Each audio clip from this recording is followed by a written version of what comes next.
अस्सलाम वालेकुम नाजरीन, मैं हूं मोहम्मद अदील और आप लोगों को अपने यूट्यूब चैनल के ऊपर खुशामदीद कहता हूं। तो नाजरीन, आज का जो हमारा जो व्लॉग है वो पाकिस्तान तहरीक इंसाफ और पीडीएम की दोनों जो जमातें हैं इन्हीं के दरमियान होगा। कि एक तो जो पीडीएम की जमात है ये 27 किलोमीटर का जो इलाका है इस्लामाबाद, जिसके ऊपर ये काबिज़ हुई है। क्योंकि मैं इसको काबिज़ ही कहूँगा क्योंकि कोई मुंतखब तरीके से ये कोई इलेक्ट होकर नहीं आए, एक रजीम चेंज के तरीके से ये जिस तरह इक़्तिदार के ऊपर काबिज़ हुए हैं, तो इस तरह इनको एक 27 किलोमीटर यानी इस्लामाबाद के अंदर एक कब्ज़ा ग्रुप के तौर के ऊपर इसको पेश किया जा सकता है। तो कल इलेक्शन कमीशन की जानिब से जो इस्लामाबाद के बल्दियाती इंतखाबात के हवाले से जो पेंडिंग फ़ैसला था उसका जो पेंडिंग केस था उसका फ़ैसला सुना दिया गया है और इस्लामाबाद के जो बल्दियाती इंतखाबात थे उनको मुलतवी कर दिया गया है। एक तरफ पीडीएम की जो जमातें हैं वो बार बार कह रही हैं कि हम इलेक्शन के लिए तैयार हैं, लेकिन दूसरी तरफ जहाँ भी ये इलेक्शन के लिए इलेक्शन की डेट अनाउंस होती है तो कोई ना कोई जो इलेक्शन मुलतवी करने के अरबे होते हैं उनको इस्तेमाल करके ये इलेक्शन से भाग रहे हैं। पहले ये कराची के इलेक्शन से भागे हैं, सिंध के इलेक्शन से ये भाग रहे थे और अब इस्लामाबाद के जो इलेक्शन है इससे भी भाग रहे हैं। तो इस्लामाबाद के जो इलेक्शन है इनसे भागने की जो इनकी वजह है वो भी अब सामने आ गई है। एक तो ये छुपने की कोशिश कर रहे हैं जी कि इलेक्शन कमीशन ने कहा है कि इस्लामाबाद की जो हल्काबंदियाँ हैं वो कंप्लीट होने दें, क्योंकि इस्लामाबाद की 101 यूनियन काउंसिल्स हैं और अब इनको बढ़ाकर जो है वो 125 किया जा रहा है। तो इलेक्शन कमीशन कह रहा है जी कि जब तक 125 यूनियन काउंसिल कंप्लीट नहीं हो जाती उस वक्त तक इस्लामाबाद के हम इलेक्शन नहीं करवाएंगे। इसका जो सबसे ज़्यादा फ़ायदा है वो पीडीएम की जमातों को ही है, क्योंकि जो अभी ताज़ा तरीन सर्वे आया था इस्लामाबाद की जानिब से उसमें से जो पाकिस्तान तहरीक इंसाफ है वो 63 नशिस्तों के ऊपर तकरीबन वो जो है उसकी पॉपुलैरिटी ऊपर है और वो 63 सीटें जीतने के करीब है। और दूसरी तरफ जो पीडीएम की जमातें हैं उनमें से मुस्लिम लीग नून जो है वो टोटल 9 जमातों के ऊपर उसको सबकत है और पाकिस्तान पीपल्स पार्टी जो है वो टोटल 2 सीटों के ऊपर हावी नज़र आ रही है। तो इस तमाम सूरत हाल के पेश नज़र उनको पता था कि पाकिस्तान तहरीक इंसाफ इस्लामाबाद के अंदर 2/3 मेजॉरिटी से जो है वो ये बल्दियाती इंतखाबात जीत रही है।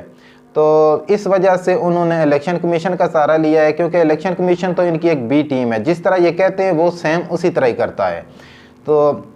मुस्तफ़ा नवाज़ खोखर की जानिब से भी एक ट्वीट आया है, उन्होंने भी जो इलेक्शन कमीशन का ये फैसला था उसके ऊपर भी तनकीद किया। उन्होंने कहा है कि ये जो पीडीएम की गवर्नमेंट है इस्लामाबाद के ऊपर जो कब्ज़ा माफिया इस वक्त काबिज़ है ये इलेक्शन से भाग रहा है, क्योंकि इनको अपनी शिकस्त साफ नज़र आ रही है। अगर ये लोग सिर्फ एक पीडीएम की जमात जो एक तरीके सिर्फ 27 किलोमीटर का जो इलाका है इसके ऊपर अपनी करकर्दगी दिखाने में नाकाम है तो पूरे पाकिस्तान में इनका क्या असर होगा। इसी वजह से ये पंजाब और केपीके की असम्बलियों की तहलील में एक बहुत बड़ी रुकावट बने हुए हैं। इलेक्शन में ये किस मुंह से जाएंगे ये तो इनको ही पता है, क्योंकि इनकी जो करकर्दगी है वो तो सब लोगों के सामने है। तो दूसरी तरफ बात करते हैं जी पाकिस्तान तहरीक इंसाफ के चेयरमैन इमरान खान की जानिब से, क्योंकि एक दावा ये किया जा रहा है कि पाकिस्तान तहरीक इंसाफ के चेयरमैन इमरान खान ने सदर आरफ अलवी के ज़रिए आर्मी चीफ को ये पैगाम भिजवाया है कि उनके मतलब जितनी भी ऑडियोज़ लीक हो रही हैं तो वो अपना किरदार अदा करें और इन ऑडियोज़ को रुकवाने में अपनी जो है ना उनकी मदद करें। अब देखना ये होगा कि क्योंकि एक तरफ तो आर्मी जो है वो उनका जो इदारा है जो इस तमाम चीज़ों को हैंडल करता है वो आईएसआई है, तो बराह रास्त जो है वो समझें कि आईएसआई को ही कहा गया है कि जो ये टेपें लीक हो रही हैं वो इनकी इंक्वायरी करें।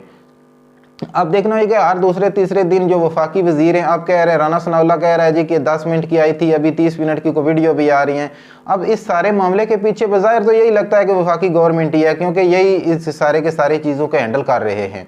तो इसी में इस तमाम चीज़ों के ऊपर जो है वो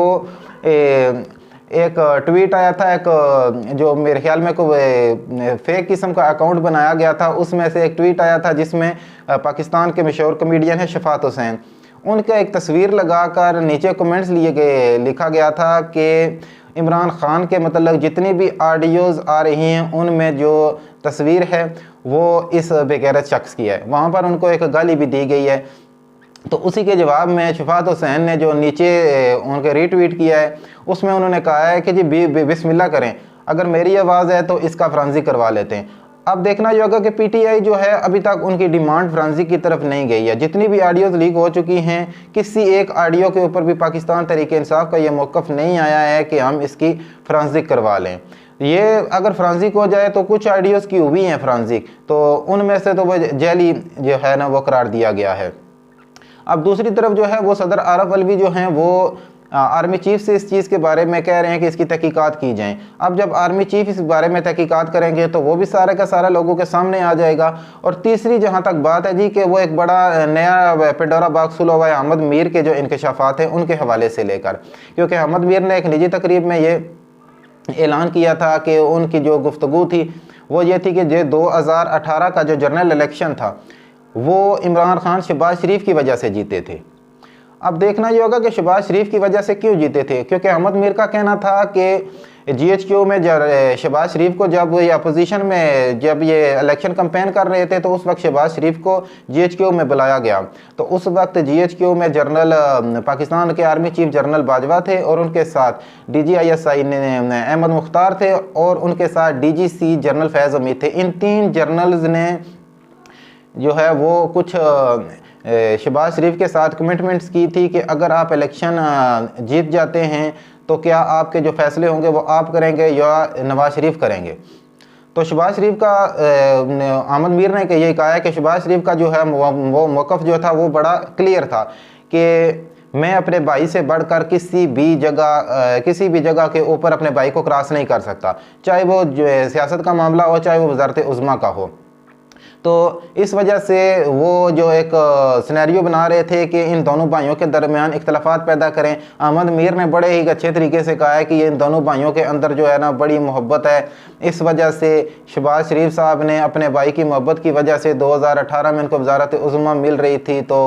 उन्होंने उसको ठुकरा दिया। तो दूसरी जानिब अभी की सूरत हाल देखें कि वही बंदा जिसको 2018 में वज़ारत उज़्मा की ऑफ़र हो रही थी, आज वो गिड़गिड़ा कर जो है वो 13 पार्टियों के साथ मिलकर वज़ारत उज़्मा की कुर्सी के ऊपर बैठा हुआ है। शहबाज शरीफ साहब को तो शेरवानी पहनने का बचपन से ही बड़ा मेरे ख्याल में शौक़ था, तो इस वजह से आज जो है ना वो हिसाब हो गया है गीदड़ वाला कि ढोल तो गीदड़ के गले में फंस गया है। अब मसला ये है कि ना वो ढोल से जान छुड़ा सकता है और ना ही अपनी जो है ना कायदाना सलाहियतों से जान छुड़ा सकता है। अब वो फंसा हुआ है इस तरीके के साथ कि हर तरफ से एक तमाशा ही बना हुआ है उसके लिए। तो अहमद मीर साहब ने जो है ना वो उनका साफ कार्नर वैसे भी जो है वो PDM की जमातों के साथ है, तो उन्होंने इस सारे मामले को थोड़ा सा एक अलग रंग देने की कोशिश की है। लेकिन पाकिस्तानी अवाम जो है वो इतनी सादा लोग नहीं है, उनको सारी की सारी हर चीज़ का एक चीज़ का जो है ना वो इल्म है। एक बंदा है जो चोर दरवाजे से GHQ में जाकर मुलाकातें करता रहा है और उनको अहमद मीर ने यह भी कहा है कि शहबाज शरीफ ने कहा है कि जी कि मेरा हमेशा से मौक़िफ़ है कि मैं इस्टेब्लिशमेंट के ख़िलाफ़ ना जाऊं। वो बंदा जिसको इस्टेब्लिशमेंट कहे कि आपको वज़ारत उज़्मा दे दी जाए और वो बंदा इनकार कर दे, और उसके मेरे ख्याल में 4 सालों के बाद जब इमरान खान की हुकूमत बन गई तो 4 सालों के बाद उसको इतनी ज़्यादा लालच आ गई कि वो वज़ारत उज़्मा के लिए तरह तरह के लोगों के तरले मिन्नतें करने लगा। उन लोगों के पास जाकर बैठा जिनको वह कहता था कि मैं इनको लाहौर की सड़कों के ऊपर घसीटूंगा, इनका पेट फाड़ कर करप्शन के पैसे निकालूंगा, और आज उन्हीं लोगों के साथ जो है ना बैठ कर हुकूमत भी चला रहा है और हुकूमत भी उन्हीं के मरोने मिन्नत है। उसी पार्टी के एक बंदे को अपना वज़ारत ख़ारजा का कलमदान भी दिया हुआ है और सबसे जो इम्पोर्टेंट सीट थी वो स्पीकर वो भी उन्हीं की पार्टी के लोगों को दी हुई है। तो ये जो है ना ये 2 नंबरी अब पाकिस्तान में नहीं चलेगी। और अहमद मीर साहब ये आपने जो कहा है ना कि जो 2018 की वज़ारत उज़्मा इमरान खान को मिली थी ये शहबाज शरीफ की मरौने मिन्नत थी, तो इस बात में कोई सदाकत नहीं है और ना ही आपके इस बयान को बंदा सीरियस भी लेता है। तो और दूसरी तरफ जो है आप देखेंगे कि पाकिस्तान तहरीक इंसाफ का इस मामले के मतलब किसी किस्म को कोई इतना ख़ास मौक़िफ़ भी सामने नहीं आया है। तो जो भी इस मामले के अंदर नेक्स्ट अपडेट होंगी और साथ ही साथ जो है वो नेक्स्ट वीडियो में मैं आपको बताऊंगा कि इसे जो तहरीक इंसाफ के अरकान कौमी असम्बली को बुलाया गया है इस्तीफ़ों के लिए, तो वो भी क्या सारे का सारा सिनेरियो है, क्या इस्तीफ़े मंजूर भी होंगे या नहीं, तो वो आप लोगों को मैं अपनी नेक्स्ट वीडियो में बताऊँगा। तब तक के लिए अल्लाह हाफिज़।